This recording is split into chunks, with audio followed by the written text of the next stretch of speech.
Your first instinct as a journalist is most of the time, where's the story? I've got to have the story. But in this case, this is one of those rare moments where my first instinct was, where is my family?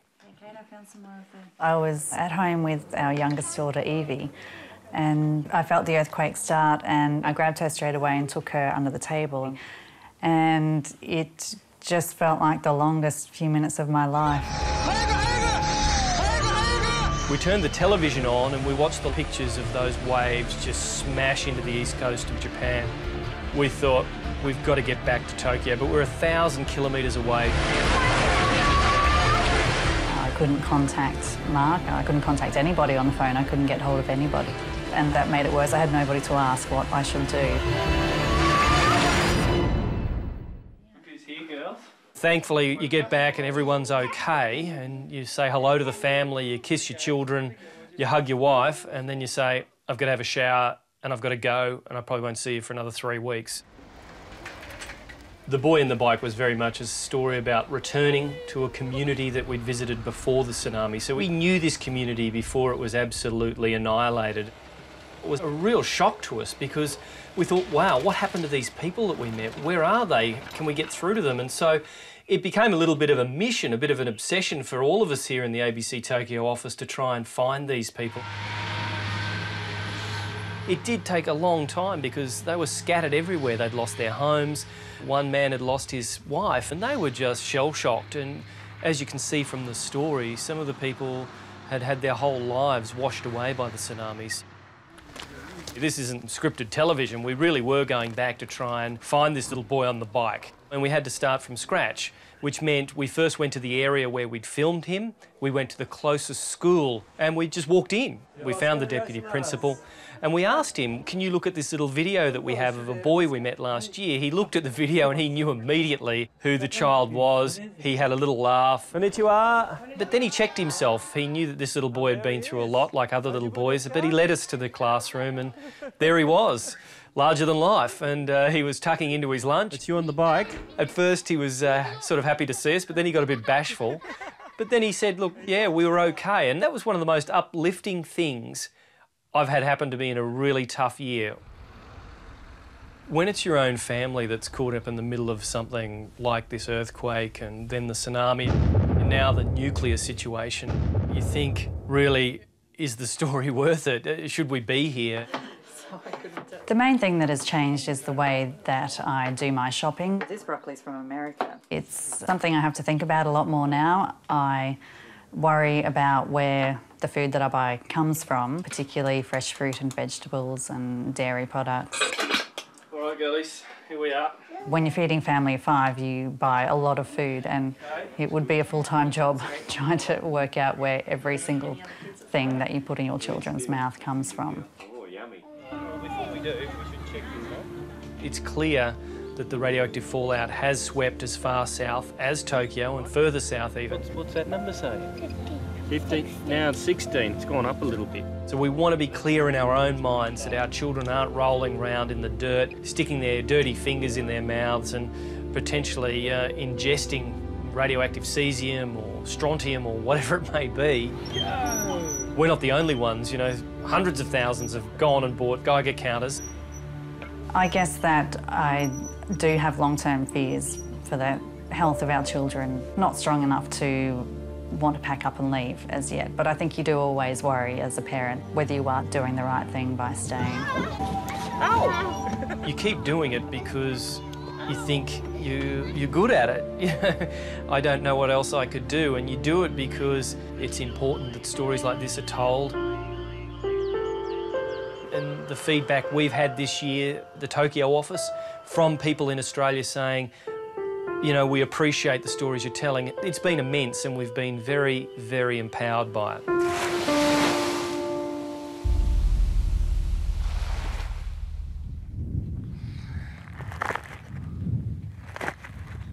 All right, that'll get us on the media watch.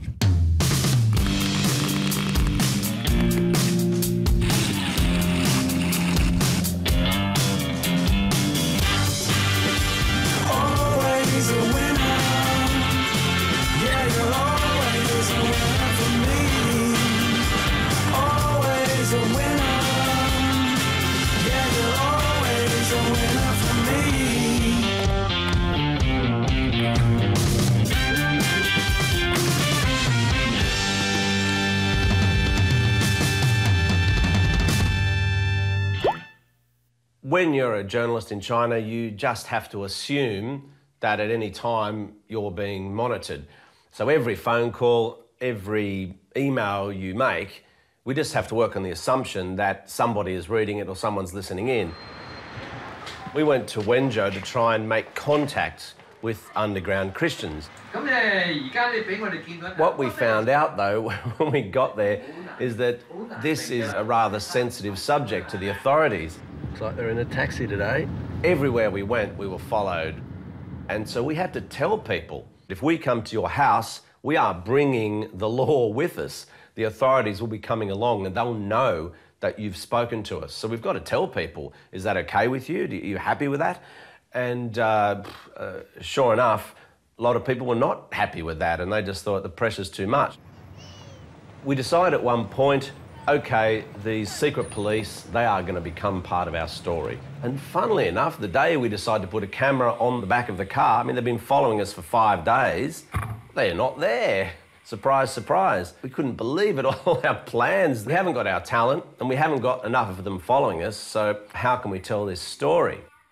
And I just rang the office back in Beijing and said, oh, g'day there, we're about to meet some underground Christians in 10 minutes, so it's going to be a very important interview, significant, and yep, see you later. Bang, hung up the phone. In they came. Sure enough, there were the agents we needed to film.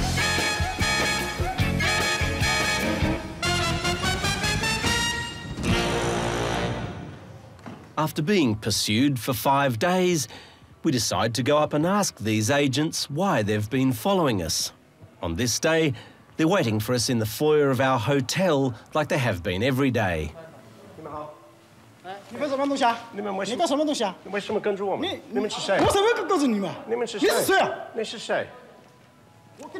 Hey!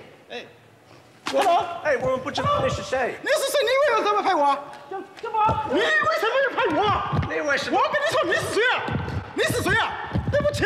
你可以给警察。你可以给我，为什么拍我客人啊？你可以给警察。I wasn't that scared, I've got to say. It all just happens so fast and it's chaotic. And if you ask a journalist about situations like this, they're going to tell you what really is going on in the back of their mind is just great pictures, great pictures, great pictures. The more they want to fight, the better it is. The more it makes them look ridiculous, the more it makes them look kind of thuggish. And all you've got to do is make sure you can get those pictures out. The counterproductive thing in all this, from my point of view, is that if we want to do a story about these underground Christian groups, there are certain things that they believe which probably deserve some scrutiny.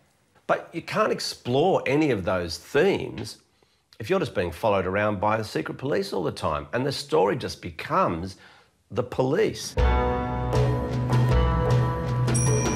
And it does look bad for China. And if they would just let us talk to these people and just show the complexity in these stories, that's all we want to do. We're not on anyone's side in this. We don't think that anyone's right or anyone's wrong. We just want to do our job and interview all the people concerned.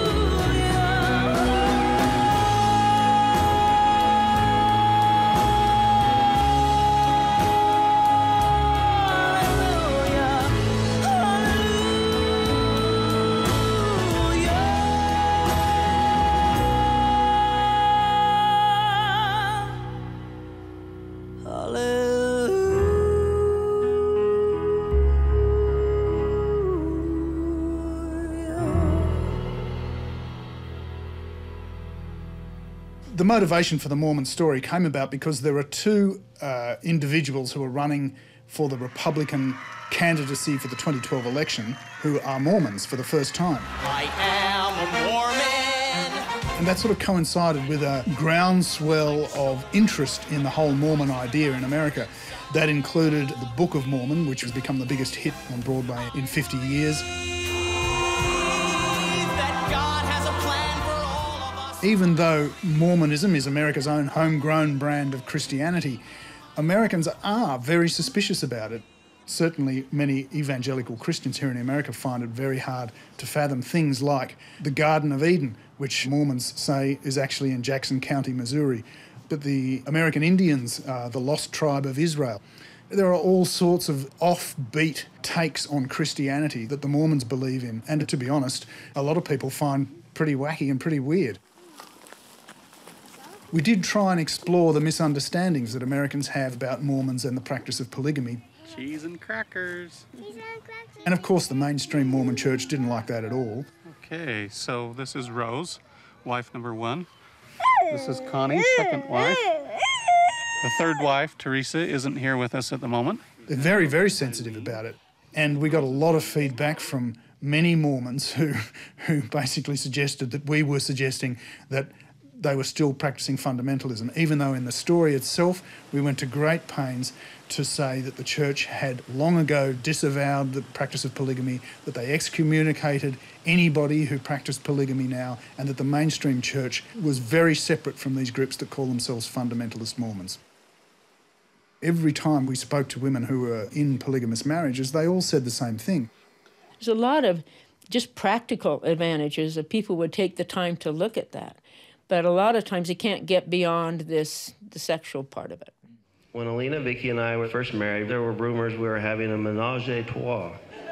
The way it tends to work is that one of the wives tends to be the home mother, so to speak, and the others go out. Monday is Alina's night as scheduled. Vicky then has Tuesday and Wednesday's nights. Then it's Alina's night and Vicky's night. They don't have to spend all the time with their husband.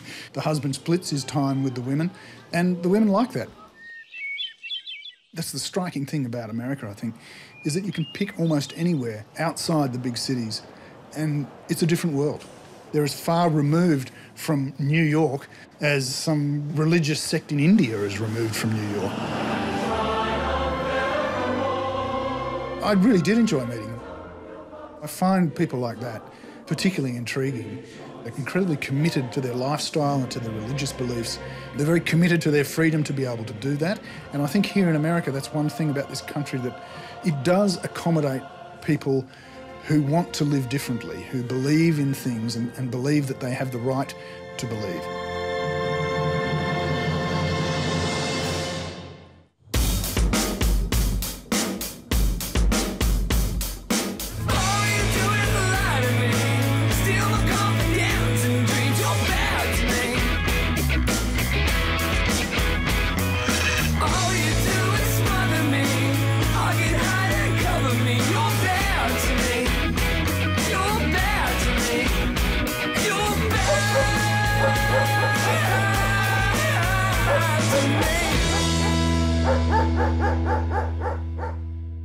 This was one of the oddest stories we've ever done on Foreign Correspondent. We climbed up several mountains in the Himalayas, in Bhutan, to do a story about a fungus.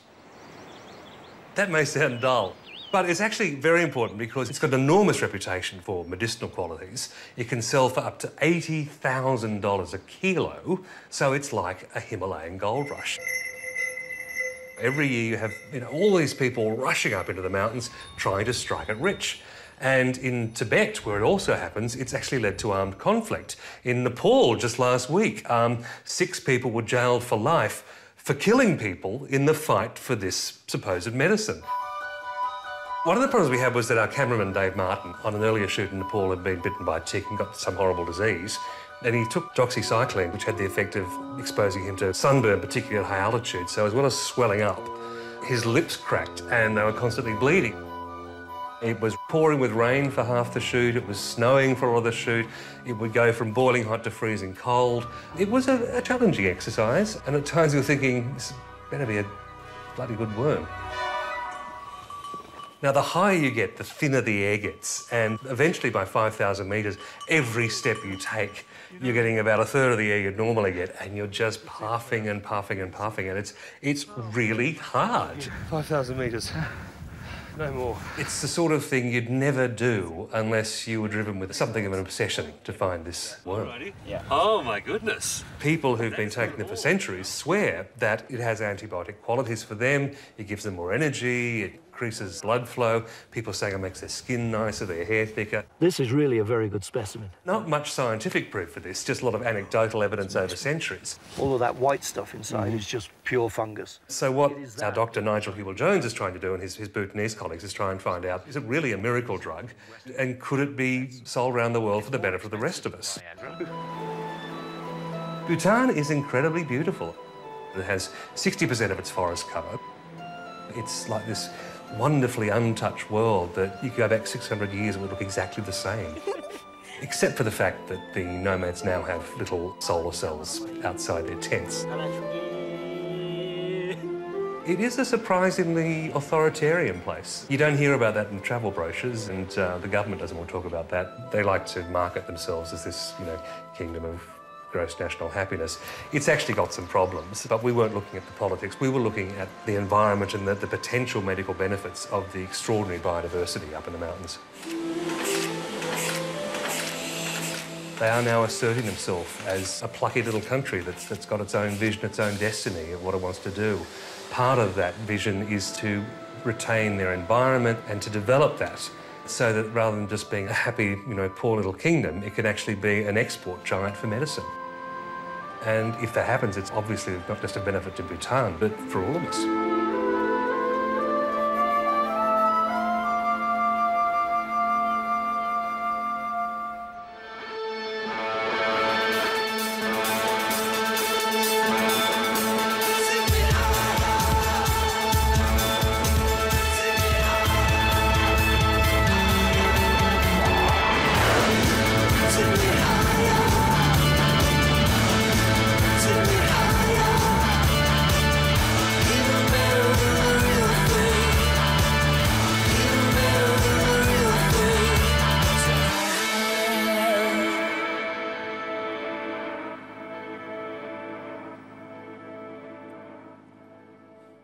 For us, it started when we were actually not far away in Greece doing a story on illegal immigration. Suddenly, completely out of left of field, the Arab Spring had erupted in Cairo. We basically dropped everything and got into the country as quickly as possible. They tried to confiscate all our equipment on arrival at Cairo airport. A door on a side room just drifted open, and there was a whole room with dozens of TV cameras and associated equipment that they'd confiscated. It was the remarkable skills of the producer, Greg Wildsmith, who has many years' experience as a Middle East correspondent and knew how to deal with almost this Soviet-style Egyptian bureaucracy. And it was something to behold. At one point, they'd taken away all their gear and they had bits of string, and it was all very 18th century. They dripped wax on it to seal it, and they were going to take it all away, and Greg Wildsmith would come back with yet another piece of paper, and that's the way you fight bureaucrats. It's a paper war. Corralling everybody down these narrow channels. And somehow we got out to the amazement of the entire Cairo press corps, who saw us in there with our kit. And these are the things you don't see on the story. What was extraordinary about this year was that we're being transfixed by this US declared war on terror, the fight against Islamic extremism, the Taliban, the various elements in Iraq. And yet here you had a spontaneous movement right across a whole number of countries, which nobody saw coming. We're in an uncharted territory here, and that was very exciting. You have to remember that it wasn't entirely peaceful. 850 Egyptians were killed during the Egyptian Revolution. Thousands were injured, many of them seriously. And that's the flip side. Rocks, people chucking rocks. At one point we were attacked. We were driven up a side street. The cameraman Craig Berkman and I became separated from the rest of the team. I'd been knocked to the ground. I'd been relieved of my wallet and phone and everything else. It was about intimidating us to the point that we would decide this is not worth it, leave. But we took a decision to stay, and most importantly, to stay connected with the person who was at the centre of our story, Salma El-Tazi. How are you? You guys are still here, 14, 15 days. This could be it, that Egypt, and in fact the whole Arab world, could be making history here tonight. Unfortunately, all the rough and tumble and the excitement exacerbated an old throat injury of mine. paralysis and damaged the right-hand side of my throat, made it difficult to talk. It was incredibly frustrating. There we were in the middle of the biggest story happening, and I was rapidly losing the ability to communicate. That's it. You know, at one point I was sort of wondering if I was going to be subtitled. It was getting that bad. The big question now is, what happens next? Since then, I've had about 6 months off work. I've had a couple of surgical procedures on my throat. It does help to keep it all in perspective. The thing that I kept telling myself is, well, look, I look around me. I have 4 colleagues who have all narrowly survived separate suicide bombing attacks that have killed many people around them. And I think, well, if this is really the worst that can happen to me after so many years, well, it's not so bad. And, you know, I'll get through it. And apart from my throat, look, I'm fine. It's just very frustrating if you're a broadcaster and you can't broadcast.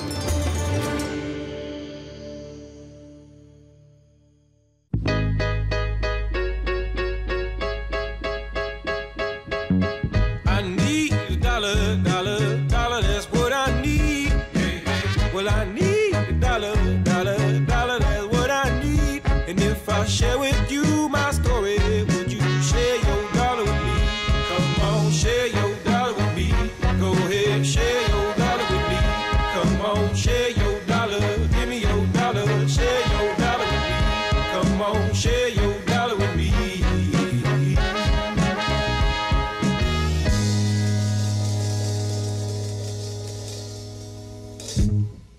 This job provides so many privileges of meeting amazing people and doing amazing things. Aung San Suu Kyi, an amazing person and clearly such a privilege to meet her, but equally I find the experience of travelling and working in Burma and meeting some of the people who are standing up to the regime, running health clinics against the will of the authorities, making art, making rap music, trying to subvert the government, all of that's a great privilege.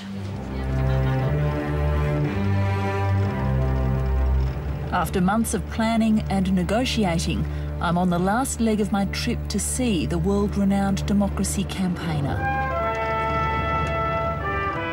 I'd been warned that Aung San Suu Kyi, being such a strong woman, can be quite prickly to deal with. He listens quite carefully. I must say that I found her incredibly welcoming. She spent a few hours with us having cups of tea.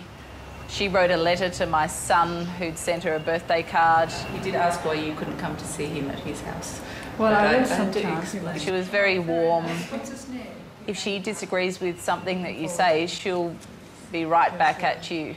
But you do get the impression with her that she believes so strongly in everything that she's saying. You get very honest responses from her. I used to have a lot of trees along the waterfront, but they've all... You've got to remember that I've been at a house arrest for 15 of the last 20 years, and I've discovered that I'm really not a gadabout. I guess as a foreign correspondent, you live with risk day to day in your work. And nothing brings that home more than to see colleagues killed in their work. And I think all of us this year have reflected on that with the death of Paul Lockyer, John Bean and Gary Ticehurst in the ABC helicopter crash. I've thought a lot about Paul since his death, particularly here in Bangkok, his old patch, living in a very similar old-style house to what he would have lived in with his wife Maria and their 2 boys. Our housekeeper told me how she and her sister Ubon used to work for Paul and Maria when they were in Bangkok in the 70s, and that they looked after their 2 boys who were very small kids at the time. And of course Munta and Ubon, 30 odd years later, still here working for us and looking after our babies. Paul was an old mentor of mine. We covered the Athens Olympics together, and while I was there I was appointed to my first posting as the Africa correspondent, and Paul gave me a big pat on the back and said, "Great work, mate. Don't forget the little people." Burma cut itself off from the world. Typical sort of Paul Lockyer approach to journalism, meaning talk to real people and spend time really finding out what real people think and giving them a voice. Thanks very much. And this is something that I've always tried to do. Only now is the country beginning to emerge from its shell. And looking at some of Paul's old travels around Southeast Asia, particularly in Burma, some old footage of Paul travelling on the train from Mandalay and meeting with Aung San Suu Kyi really did give me this sense of following Paul into an environment 20 or 30 years after he was here. You know, not that much has changed. The old pictures of Rangoon look much the same. Aung San Suu Kyi's equally beautiful, just a few years older. And here we are still talking about and hoping for some sort of democratic change in Burma. It really made me think that 30 years is just the blink of an eye.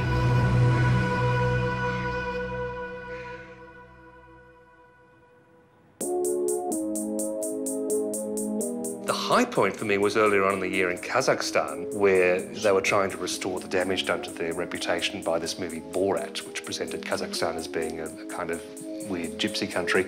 Meeting a filmmaker who'd made a movie about Borat's brother coming to Kazakhstan and finding it was actually a fabulously interesting place, who had a model of Borat in his corner, and he picked up a loaded rifle and said he was going to kill Borat, and it was a wonderfully comic moment.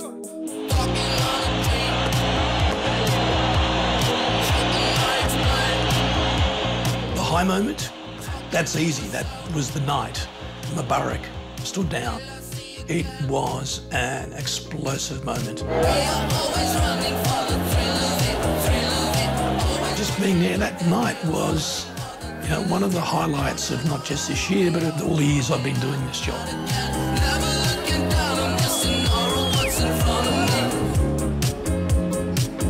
Cuba at the moment is an amazing place. I mean, there is this real sense there that something's changing, that as the old guard dies out, as the Castro brothers reach the end of their lives, that something is going to happen, that some change is going to come, and it's going to be quite fundamental and transformational.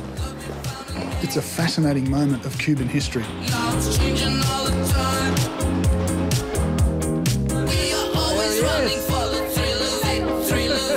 I think the best moment I've had this year, and one where I felt genuinely elated, was finding little Kanan, the little boy on the bike. To find that little boy, see that he was okay, his parents were okay, his house was okay, was just a bloody good feeling, and it made me feel like, you know, maybe it's not all doom and gloom. There's a little bit of hope in what has been a terrible year for Japan.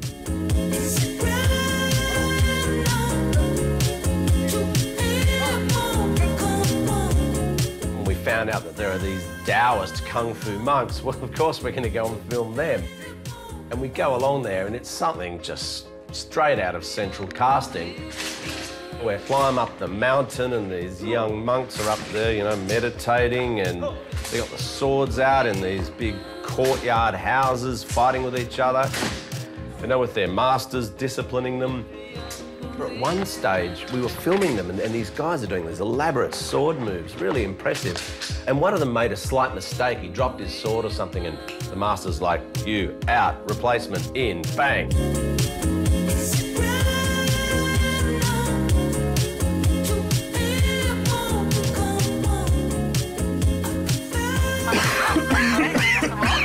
Oh, God, you were great, man. Oh, yeah.